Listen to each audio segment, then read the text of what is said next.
मेरा नाम है PNG और आप देख रहे हैं real time in US। So first of all मैं अपने बारे में थोड़ा सा इंट्रोडक्शन दे दूँ। मैं इस वक्त न्यू जर्सी में रहता हूँ, जो कि न्यूयॉर्क एक बिगर स्टेट के साथ बेस्ड है। और मैं एक नॉर्मल पाकिस्तानी ज़िंदगी कैसे गुजारता है इन अमेरिका, क्या चैलेंजेस फेस करता है। सो बेसिकली अपने बारे में और कुछ यहाँ के कल्चर के बारे में आपको काफ़ी चीज़ें शेयर करने वाला हूँ। हमारा इस चैनल को बनाने का मकसद सिर्फ यही था कि द मोमेंट आप यहाँ पे लैंड होते हैं तो उसके बाद आपको ऐसी कौन सी मुश्किलात और चीज़ों से गुजरना पड़ता है, क्योंकि एज ए नॉर्मल पर्सन और as being a Pakistani in America आप कौन कौन से चैलेंजेस से गुजरते हैं। तो सबसे पहले बात कर लेते हैं यहाँ पे द मोमेंट, सबसे पहले जब आप यहाँ पे लैंड होते हैं। फॉर एग्जाम्पल, जब आप यहाँ पे लैंड होते हैं तो आपका इमिग्रेशन प्रोसेस स्टार्ट होता है। वो इमिग्रेशन प्रोसेस सो बेसिकली और कुछ नहीं, they just wanted to make sure कि आप कौन से वीज़े पे आए हैं। यहाँ पे आने के लिए बहुत से डिफरेंट वीज़े होते हैं, आज हम वो डिस्कस नहीं करेंगे। अगर फॉर एग्जांपल अगर आप एज ए बिजनेस वीज़े पे आए हैं, या आप एज ए स्टूडेंट वीज़ा पे आए हैं, या आप एज ए इमिग्रेंट आए हैं, यानी आपकी शादी हुई है या आप इमिग्रेशन लेके यू पे सम मनी हेयर ताकि आप यहाँ पे कुछ बिजनेस करना चाहते हैं, तो उसकी बेस के ऊपर आपका ग्रीन कार्ड और इमिग्रेशन रन होती है, जिसकी बेस के ऊपर आप यहाँ पे आके normal as a normal citizen काम कर सकते हैं। So there are couple of process जिसको आप फॉलो करते हुए यहाँ पे आप पहुंच सकते हैं।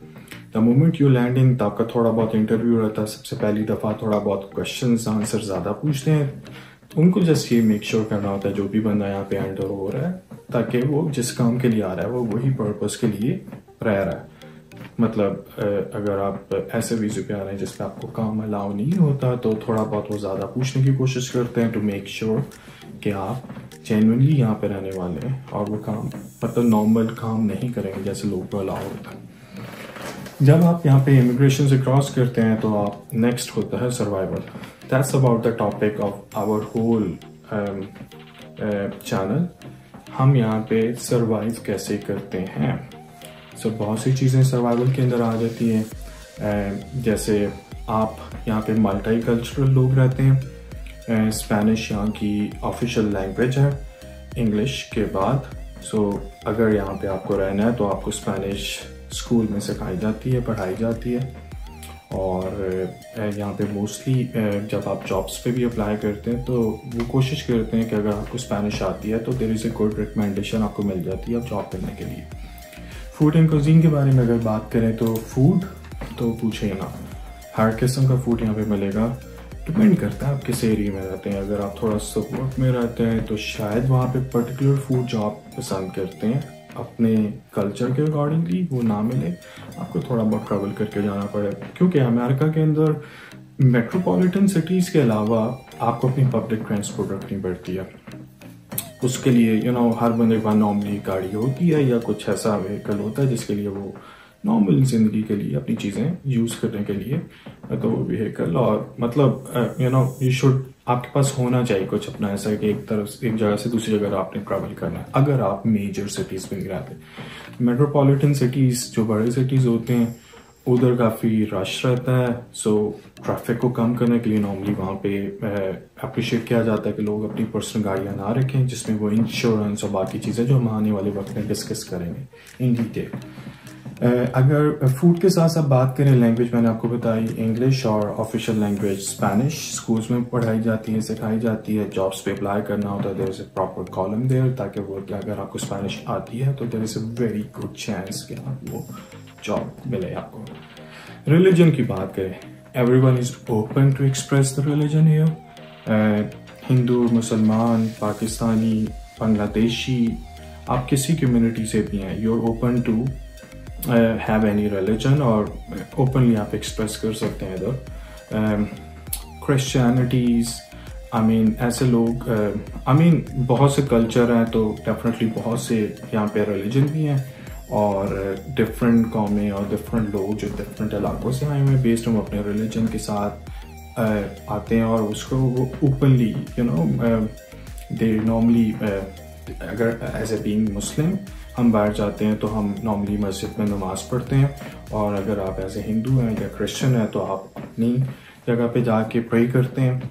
और इसी तरीके से you are open to express, basically आप कुछ भी रिलीजन फॉलो कर सकते हैं, there is really no I mean कोई रिस्ट्रिक्शन नहीं है। फैमिलीज बोलें सो नॉर्मली जब आप की शादी होती है नहीं तो आप यहाँ पे बच्चे आपके साथ रहते हैं। बच्चे होने के बाद क्योंकि जब बच्चे बड़े हो जाते हैं तो उनकी प्रायोरिटीज थोड़ी चेंज हो जाती हैं, नॉर्मली वो फैमिली से फिर अलग हो जाते हैं जो यहाँ का कल्चर है, और पेरेंट्स नॉर्मली अकेले रह जाते हैं। बच्चे कुछ लोग साथ में रहते हैं। हम क्योंकि इस चैनल में बहुत सी चीज़ें डिस्कस करने वाले हैं, जैसे एज बीइंग ए पाकिस्तानी अगर आप यहाँ पे आते हैं तो थोड़ा बहुत कल्चर हम डेफिनेटली अपना भूलते नहीं है। और मैंने बहुत सी फैमिलीज को देखा है, लोग अपने कल्चर को प्रॉपरली फॉलो करते हैं, अपने पेरेंट्स के साथ रहते हैं और पसंद करते हैं पास में काम करना। अगर आपको जॉब नहीं मिलती तो definitely you have to travel from one place to another place, जो कि क्वाइट नॉर्मल है। अगर देखा जाए तो अमेरिका की टोटल 52 स्टेट्स हैं। लैंडलॉक्ड स्टेट्स में अलास्का कनाडा के साथ लगता है, जो कि one of the biggest state after Texas. Texas overall is one of the biggest state, जो कि कहते हैं पाकिस्तान से भी बड़ी स्टेट है। एक मुल्क और पूरी स्टेट, मतलब यहाँ पे बेसिकली होता है यहाँ पे ये कि स्टेट और स्टेट के अंदर सिटीज बोला जाता है। जैसे हमारे यहाँ वहाँ पे सिटी और सिटी के अंदर टाउन, या मतलब उसको आगे फर्दर डिवाइड इलाकों में कर दिया जाता है। तो that's how you represent states and cities, और उसके अंदर फिर कुछ सिप कोड रहते हैं और फिर इलाकों को इस तरीके से सिटी वाइज नॉमिनेट कर दिया जाता है। मीडिया यहाँ पे आज़ाद है, you can speak up whatever you want, you can say anything, like there are a couple of बहुत से न्यूज़ चैनल्स भी यहाँ पे ओपनली एक्सप्रेस करते हैं अपने आप को, और they contribute a lot of role in the US economy in terms of overall management as well as बाकी चीज़ों को कंट्रोल करते हुए। आज 7th of November है, बेसिकली आज इलेक्शन डे भी है इधर, और अगर आप यूएस सिटीजन हैं तो आपके पास पूरा राइट है कि आप जाके प्रॉपरली अपना वोट डालें जिसको आप पसंद करते हैं या जिसको आप नॉमिनेट नेक्स्ट कराना चाहते हैं। अगर कल्चरल की बात करें तो कल्चर, जैसे मैंने आपको पहले बताया, ना सिर्फ यहाँ पे इंडियन, मुस्लिम, ज्यूइश और क्रिश्चियंस और साथ में बाकी ऐसी कौमें भी रहती हैं। सब लोग साथ में रहते हैं। यहाँ पे किसी को किसी से कुछ लेना देना नहीं है कि उसका आपका कल्चर क्या है और आपका क्या रिलीजन है। सब लोग ओपनली एक्सप्रेस हैं, मतलब आपको कोई आपको नहीं पूछता बाहर आप कौन है क्या है, राइट। अगर आप नॉर्मल जॉब करते हैं तो बेसिकली आपको अपने मिडिल लास्ट नेम से या जो प्रेफर्ड नेम जो आप प्रेफर करते हैं लोग उससे आपको प्रोनाउंस करते हैं। अगर जॉब्स की बात करें तो मुख्तलिफ प्रोसेस एंड प्रोसीजर्स हैं जिसकी बेस के ऊपर आपको यहाँ पे जॉब मिल सकती है। अगर फॉर एग्जांपल अगर आप एज ए स्टूडेंट आए जो कि बैचलर्स डिग्री लेते हैं जो कि 4 इयर्स की होती है, 4 इयर्स के बाद नॉर्मली आपको 1 ईयर का एक्सटेंशन मिलती है और फिर आप ओपीटी पे अप्लाई करते हैं जो कि अनदर 2 इयर्स होते हैं। तो you have pretty good time window, उस दरमियान आप किसी भी कंपनी के साथ एसोसिएट होकर जॉब कर सकते हैं। मैंने बहुत से स्टूडेंट्स देखा है यहाँ पे आते हैं, वो सेटल डाउन होते हैं। सर्वाइवल थोड़ा मुश्किल है, you need to put a lot of effort, क्योंकि यहाँ पे कंपटीशन हर टाइम रहता है और लोग कंपटीशन में रहना पसंद करते हैं। पढ़ाई से लेके जब पढ़ाई से निकलते हैं जॉब में, और जॉब के अंदर भी फॉर एग्जांपल लोग सर्वाइवल कैसे करते हैं हम डिस्कस करने वाले इन चीज़ों को भी। अगर मैं फ्यूचर की बात करूँ तो काफ़ी सिक्योर है। कुछ एरियाज हैं, अगर मतलब आप ये कह सकते हैं कि जहाँ कुछ शेडी एरियाज होते हैं वहाँ पे आप अवॉइड करें रात के वक्त जाना। आई मीन क्योंकि आपको पता होगा कि यहाँ पे सबके पास गन लाइसेंस पे आप रख सकते हैं, अलाउ है। और मोस्टली कुछ सर्कमस्टांसेस के अंदर आपने सुना होगा न्यूज़ के अंदर कुछ ऊपर नीचे चीज़ें होती रहती हैं। So let's not discuss of that, but eventually बहुत सिक्योर है। अगर आपकी बहन या बीवी या आपके बच्चे बाहर खेल रहे हैं या बाहर काम पे हैं तो they are quite secure here. अब थोड़ी सी डिस्कशन करते हैं कि जब आप इमिग्रेशन आते हैं और उसके बाद नेक्स्ट प्रोसेस आपका क्या रहता है। फॉर एग्जांपल इमिग्रेशन क्रॉस करने के बाद अगर आपके पास जिस किस्म का वीज़ा है, अगर आप यहाँ पे बिजनेस वीज़े पे हैं, हम डिस्कस करेंगे इन डिटेल कौन से वीज़े होते हैं और किस वीज़े के ऊपर आपको क्या अलाउ रहता है। फॉर एग्जांपल अगर आप बिजनेस में हैं तो आप सिर्फ बिजनेस कर सकते हैं, you are not legally allowed कि आप कहीं पे भी जॉब के लिए अप्लाई कर सकें। फिर उसके बाद अगर आप एज ए स्टूडेंट आए हैं तो आप सिर्फ पढ़ाई कर सकते हैं। पढ़ाई के दरमियान सिर्फ आपको 20 आवर्स अलाउ रहते हैं जिसके अंदर आप जॉब करते हैं या आप अपनी जो नॉर्मल ज़रूरियात को पूरी करने के लिए 20 आवर्स में how much you will be making, not much कि आप इतना मतलब हल्का फुल्का अपने लिए कर सकें। थोड़ा मुश्किल रहता है, कोई भी नया इधर आता है तो आपको शुरू में बहुत सी प्रॉब्लम से गुजरना पड़ता है, बहुत सी चीज़ों को आपको दरगुजर करना पड़ता है और आगे बढ़ना पड़ता है डेफिनेटली।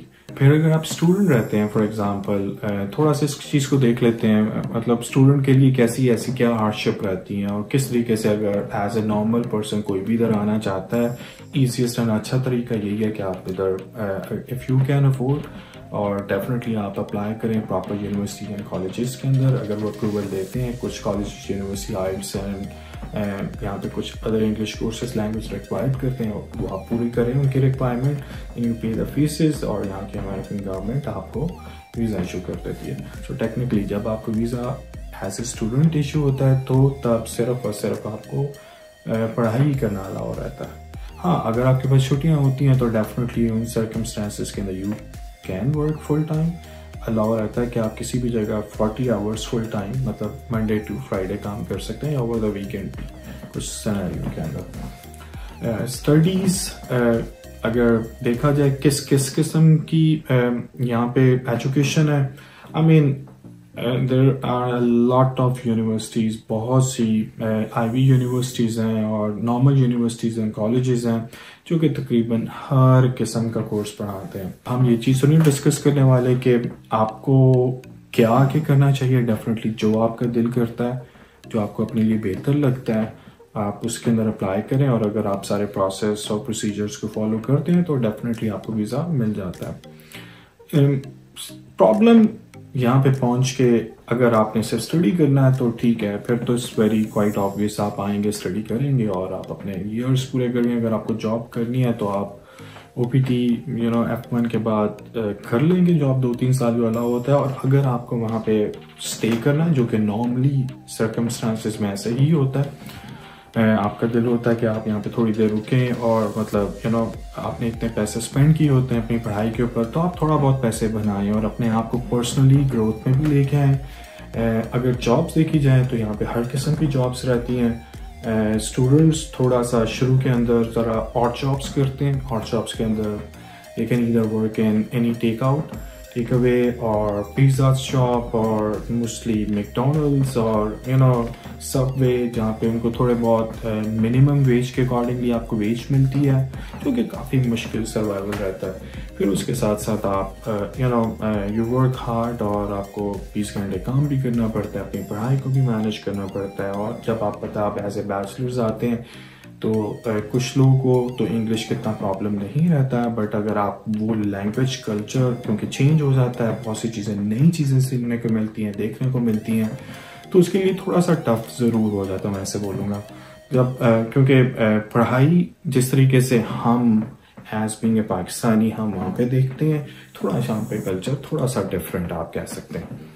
तो अगर हम ओवरऑल चीज़ों को देखें तो नॉर्मल है, अच्छी हैं, देखा जाए तो काफ़ी मज़ेदार लाइफ भी है। हार्डशिप है ज़रूर, आप उन हार्डशिप को क्रॉस करते हैं, आप वर्क हार्ड करते हैं और आप you keep on moving to the next step. In terms of पढ़ाई के बाद डेफिनेटली 4 इयर्स की डिग्री है या मास्टर्स के अंदर आपकी 2 इयर्स की डिग्री रहती है। कुछ कोर्सेज 1 इयर्स के भी होते हैं जिसमें MS और कुछ ऐसे रेलेवेंट कोर्सेज जो कि 2 साल की डिग्री मास्टर्स में नहीं कराते, आप उसके अंदर भी एडमिशन ले सकते हैं। बट प्रेफरेंस लोग बैचलर्स करना करते हैं ताकि एटलीस्ट आप यहाँ पे कपल ऑफ इयर्स की एजुकेशन लें और उसके बाद आप यहाँ का कल्चर समझते हुए एटलीस्ट सर्वाइव करना शुरू करें। सो अगर बात करें तो ओवरऑल सर्कमस्टांसेस, सर्वाइवल और चैलेंजेस क्या आते हैं, क्या फेस करना पड़ता है, और कौन सी ऐसी चीज़ें हैं जो आपको डेली बेसिस के ऊपर ओवरकम करनी पड़ती हैं। काइंडली मुझे आप अपना फीडबैक दीजिए कमेंट में, और मैं नीचे अपना चैनल का लिंक भी पेस्ट कर दूंगा। सो काइंडली अगर आपने अभी तक सब्सक्राइब नहीं किया, और अगर आप बहुत सी एंटरटेनिंग इंफॉर्मेशनल बेस्ड वीडियोस को आने वाले में देखना चाहते हैं आने वाले वक्त में, तो do subscribe my channel The Real Time in US. So how a normal Pakistani do survive here.